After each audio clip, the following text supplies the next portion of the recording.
Welcome back to the evening session, and I think it's going to be very interesting and very practical.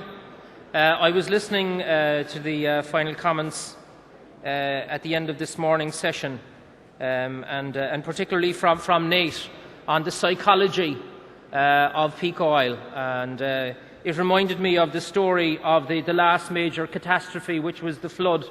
As we all remember from our biblical studies.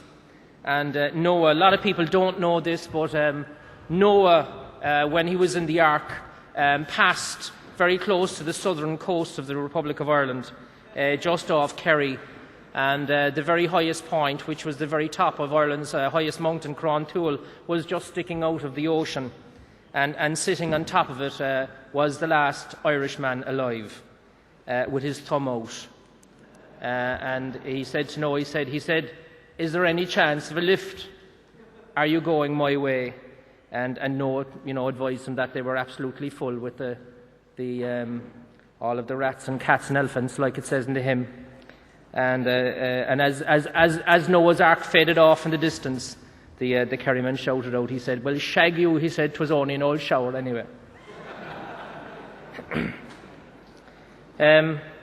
There's a lot of diversity here. It reminded me very briefly of a crash in the Pacific when two Frenchmen and a French woman made it ashore from the plane. Two Germans, a German woman, two Italians, an Italian woman, two English, an English woman, two Americans, an American woman, two Irish, an Irish woman, and Bulgarian, two Bulgarians, a Bulgarian woman, two Greeks and a Greek woman. And 6 months later, the two Bulgarians had taken one look at the Bulgarian woman and started to swim.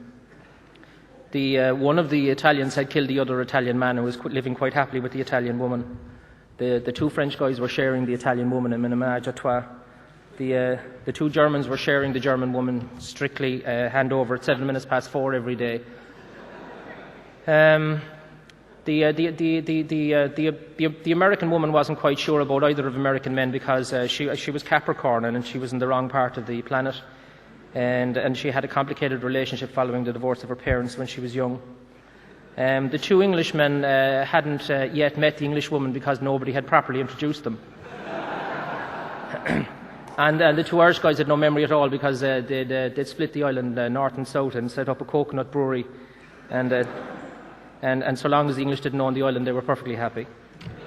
I make those sort of rather stupid comments really to start this afternoon's address to really pick up the point that Nate was making earlier on about the diversity as well and the mindsets in different countries and the complexity of the challenges faced. I fell in to this whole peak oil thing quite recently, a little over a year ago, and spent some sleepless nights having examined the material really to look for evidence that it was wrong and finding none that really stood up. One of the great problems we all face is the public indifference to the message. Even today, it's not really being carried in media headlines. They're more concerned about the Bank of England, underwriting the Northern Rock's problems. They're concerned more about our own Prime Minister's difficulties under a thing called the Mahon Tribunal, etc.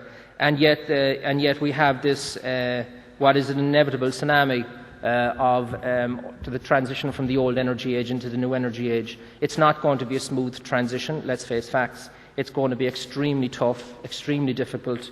And, the psychology of the thing really is that until such time as this really penetrates the daily reader of the Star, the Sun, News of the World newspapers, until it's discussed at the 11 o'clock break over soup and sandwiches, out on construction sites, until such time as it becomes one of the major topics of discussion in a country, the political reaction is going to be, with some brave exceptions, to sweep it under the carpet. And you can take that denial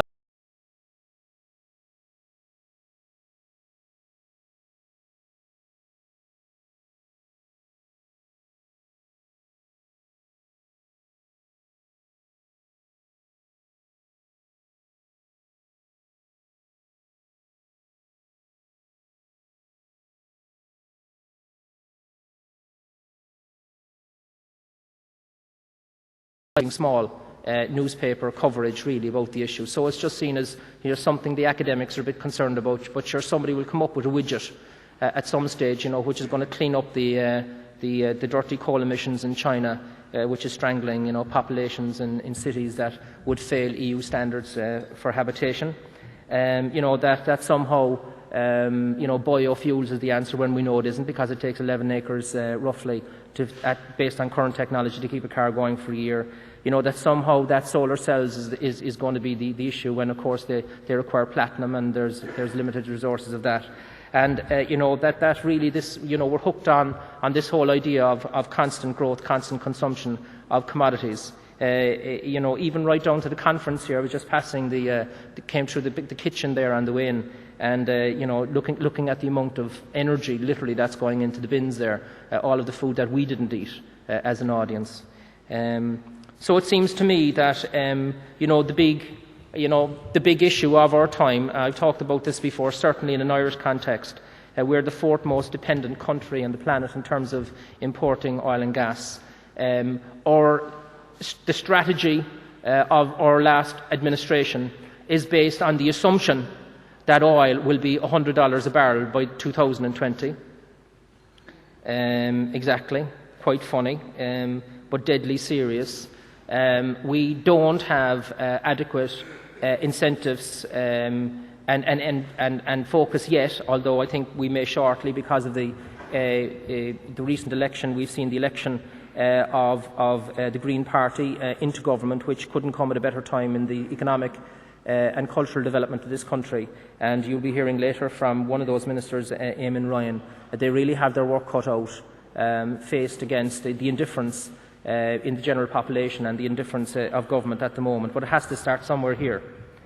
On the broader front, it was interesting to listen the other day that Alan Greenspan has finally, called the elephant being in the kitchen, and has admitted the fact that the US invasion of the sovereign state of Iraq had absolutely nothing to do with weapons of mass destruction, and had everything to do with extracting oil out of the ground at $1 a barrel, and is directly linked to Dick Cheney's announcement, I think in 2001 or 2002, where he linked American foreign policy to energy. So at least that's now out in the open. So I think that the future is going to be about how we manage the stormy transition to the new energy age. How do we encourage businesses and enterprise?